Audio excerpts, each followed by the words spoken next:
Hello, my great and wonderful people. We welcome you all once again to our today's episode of this program. Now, we, the nation voice, the voice when they reveal the secrets, when they say the government and the politician that they say they cover.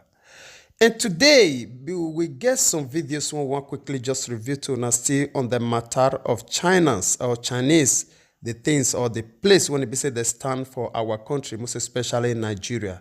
So when they talk about the issue of China, they don't really do so much havoc to our country. So to the extent, it gets some new videos when they say the evidence of the crime when they say that they commit for inside our country right now. So now I want just quickly review to Una. And before we begin to show Una all those things, in case today not the first time when we say they hear about us on the channel, but this we say you are highly welcome. I beg, don't forget to help us spread that red subscribe button and the small bell within here so that anytime we upload a video again, you know what they suffer to look for them. It will only come to you like a message. Our prayer always be said, they say we want to be said to the support us on the channel. Now they say we want God with the same people, when we support you for everything when it's good, when you put your hands to do. In Jesus' name, amen.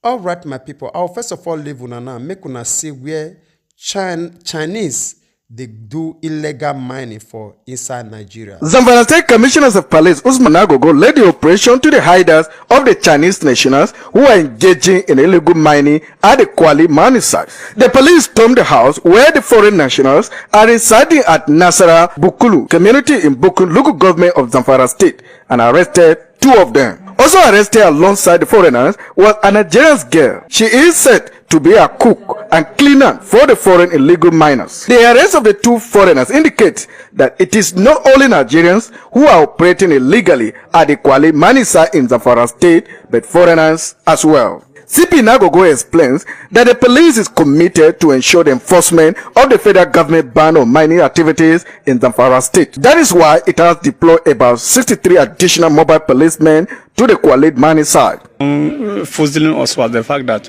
the federal government has banned all mining activities since 2016 in Zamfara. So we are not expecting to see even a Nigeria engaging in gold activities, and not to talk about even a Chinese national. But you are living witness. The Chinese personnel are here and they are engaged very much in that illegal mining activity. Will be made by Inspector General of Police, because from here we will transfer them to Abuja. And Abuja will make necessary decisions and our own stop at. Items recovered in the house include chemicals, gold sand and charcoals among others, which are being used by the foreign nationals in the minings of gold at the Kwali site. Adamu Silas, AIT News, goes out. All right, my great and wonderful people. I believe say all of una don't watch that very video.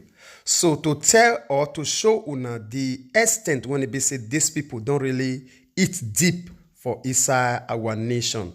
You see this, so the whole situation now. For this very one to come outside now as an evidence, which is to say they get 1,000 upon 1,000 when it be say these people they engage on. Now only the little one when it be say our hand don't get hold on to now in be this very one. So when they publish this news, in case we know say they not will still do anything. No, they not will do anything now just for them to still showcase. But may we still tell our people, may we still let them they know. Say Chinese stand on this very ground on in our own land for that matter, and that they get the right to do anyhow concerning our citizens. Thank God now they say that we don't take up the case. Our lawmaker don't take up the case concerning the way that they treat our people. But as we still continue to talk and say, all those ones are still show up. May they don't say they not do anything because they don't, their hand don't they tight for the side of Chinese government because of Boru, because of all these things. So now just the whole issue now in just be that one because the borrower, it will always remain a subject to the lender. Now the true word now just be that one. Switching gears, 4 Chinese nationals will spend their night in police custody after they were arrested by detectives Sunday in Kilimani area after one of them was caught on camera caning a Kenyan employee for allegedly arriving late for work. Well, the 4 run a restaurant in Kileleshwa and are said to administer corporal punishment on employees who find themselves in the wrong. And as Hassan Mugambi reports, police say the Chinese nationals who run the Shea Wu restaurant have no work permits.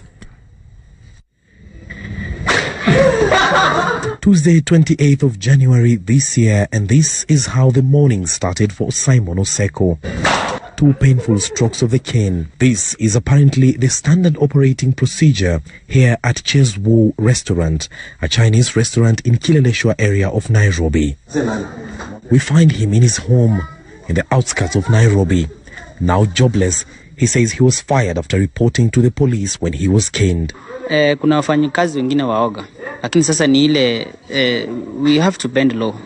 Juu kama una kazi ile kidogo konayo unaitunza. Sasa wengi wanachapwa lakini they don't speak out. So for me this was too worse. Ilibidi tu niamke juu sasa sikuwa na kazi, nikaenda nikamripoti hospitali, nilienda nikatibiwa. It was so painful juu sikukaa karibu siku mbili. Fast forward to Sunday, and the detectives following up on the case arrested 4 Chinese nationals, with the 4 including the man seen in the footage caning Oseko. Deng Hilan, he is in the country on a visitor's visa, working as a chief chef without a work permit. Chang Yuping, whose visitor's visa expired, also working as a chef without a work permit. Semas Oi Kiyang, also working as a chef in the restaurant with an expired visitor's visa and no work permit. And Yu Ling, a holder of a Chinese passport with a valid visitor's visa but no work permit. Sunday morning outside the restaurant, activists up in arms against the alleged mistreatment of Kenyan workers. Amidst the protest, we meet Victor Kagai. He is the one who recorded the clip. He says the disquiet among his colleagues was growing.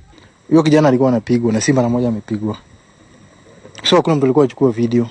Mimi nilichukua jukumu ya kujificha, nikachukua video ili kutetea wafanyikazi wengine wale wananyanyaso. He is among 8 people who have recorded statements with police as having witnessed and experienced the brutality of their boss. Activists calling on authorities to deport those found culpable. Tumechoka na tumekataa dhuluma kwa hii country, haiwezi kaendelea dhuluma. Sources privy to the investigations revealed that DCI boss George Kinoti has reached out to the Immigration Department recommending immediate deportation for those who are in the country illegally. The 4 who are currently being held at the Pangani police station will be arraigned Monday. And as Cheswan restaurant remains closed and investors await their date with the courts Monday, the action pops the lead to possible harrowing tales of hundreds of Kenyans working under foreign bosses here in the country that go unnoticed and unreported. Hassan Mugambi, Citizen TV, Nairobi. All right, my great and wonderful people. I believe say una don't see that video. See, Chinese, they use our people till they do slave for our own land. We still go their own place. They still they use us, they do slave. You see the whole issue. Now, only the one when they say they still employ, now that they flog, like say, now their children. Can you just imagine? This one not be school, now restaurant, this one be. Thank God. Say the government don't even feel trace this one now. Say they bring them to book. All these things, similar things like this, they happen for Nigeria. We don't hear a lot of cases when they say even Chinese, they reject Nigeria. They drive the command for their own restaurant, say they not fit eat for inside their restaurant. See today, those cases, nobody address them. So many issues like that. Nobody they address them.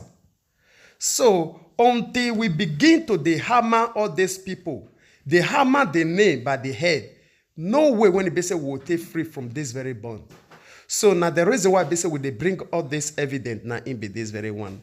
And I will continue to the beg and say, make una they help us to share these messages so that in case our own lawmaker or our own leaders say they're not they aware, then we will begin to revisit them again and again and again until is sick enter into their head and brain. All right, I will still leave una make una share una opinion with us for the comment section as I take una to this last video, and I will come back for the conclusion. Hey, what's going on, everybody? This is Deepo out of Cena. Now, I'm shooting this video specifically to those who are in Nigeria, because something is getting ready to happen that is going to negatively impact millions of Nigeria, and I think most people need to know this to prepare for what's coming. Now, to give you a picture of what's getting ready to take place, I'm going to use Zimbabwe as an example. All right? In 1980, Zimbabwe introduced their own dollar currency. Okay? This is $1 Zimbabwe money. As of 1980, this $1 was equivalent to $1.47 as of 1980. By the year 2007, to get $1, all right, you needed 37 million of this to get one of this, which means that their money became worthless because of all the turmoil and that was taking place in Zimbabwe. By the year 2009, they dumped their own currency in pursuit of dollars because this became their real value. So right here, guys, is real Zimbabwe money of $50 trillion. It got to a point that they started using wheelbarrow to move this money around because it was that worthless. Nobody was using this. Everybody wanted real dollars. Now, here's how this relates to Nigeria. Nigeria's main source of foreign exchange, dollars that comes into the country, is through crude oil. All right? As I'm talking to you right now, globally, nobody is buying crude oil. All right? Which means everybody that's producing crude oil, they are at a loss. It's so bad that people, companies, countries are having to pay buyers to take the crude oil from them because there's nowhere to store the crude oil. So now that Nigeria doesn't have any type of foreign exchange coming in, with the exception of, those Nigerians in the diaspora that are sending money back home, that is creating a big problem.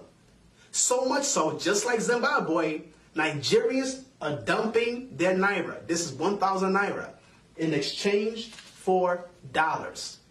Nigerians are dumping this for this right now. How do I know? A month ago, naira, to get one of this, you needed 360 naira, about a month ago. Today, as of today, you need 450 naira to get one of this. And it's just the beginning. Because Nigerians are starting to wake up that this thing is soon becoming very, very worthless. I mean, it's becoming worthless at a rapid pace. Okay? I told my friend who lives in Nigeria also a month ago, when naira went from 360 to 370, I said, listen, go and pull your money from your savings. Go and pull your money from mutual funds in Nigeria, because they're not paying, they're paying pennies, and change your money into dollars. At that time, the rate was at 370. He did that. So the dollars he bought at 370, if he was to go and sell that dollar back, he's selling it at the rate of about 450 right now, right? Which means that he made some profit. But at the same time, if you have dollars right now, this is not the time to sell it, because naira is right now, today's 450. Yesterday, it was at 430. So 20 naira jump in difference within 24 hours. That means that in the next coming weeks and months, this thing might hit 1,000 naira, all right? You might have to spend 1,000 naira to get $1. That means at that point, this paper is pretty much worthless. So here's my advice to all Nigerians watching this, all right? You don't have to believe me. Just keep watching and see what happens. Number one, if you have naira in millions, or whatever kind of naira you have that's tangible, go and change it into some kind of foreign exchange, foreign money, whether dollars, euro, pound, whatever. Get rid of your naira and put it into a different currency that's not naira, and hold on to it. Number two, you can invest your money or start a business, something that increases the value of your money. So if you're investing outside of Nigeria into something that pays you in dollars, this is the best time to do that. Right? Your mutual fund money in Nigeria right now is going to become worthless. Any form of investment that's paying you in naira, all right, you might get a return, but what you were buying for 100 naira today, you might be paying for that very same thing at 1,000 naira tomorrow. So do something that's increasing the value of your money. And number three, listen very closely to all my fellow Nigerians. Find a way to get involved in the agriculture sector. In the 60s, agriculture was the backbone of Nigeria, all right? Until Nigeria discovered crude oil and we abandoned agriculture. Now, we are abandoning crude oil because it's not bringing any money. And Nigeria, even the government knows that we got to start diversifying. And the next biggest thing in Nigeria right now is agriculture. Because guess what? People don't drink crude oil. People don't drink refined oil. But people must eat every day. Whether you're rich or you're poor, you have to put something in your stomach. You have to drink something. That is why agriculture is going to be the next backbone of the economy. All right. So I hope you guys have learned one or two things. Please and please share this video with as many people as possible so that they can understand what's going on in the country, so that you're not being lied to by anybody and you are doing whatever you have to do to protect yourself, your family, and your finances. All right. Thank you so much. Thank you so much for watching, and I'll catch you in my next video. Peace.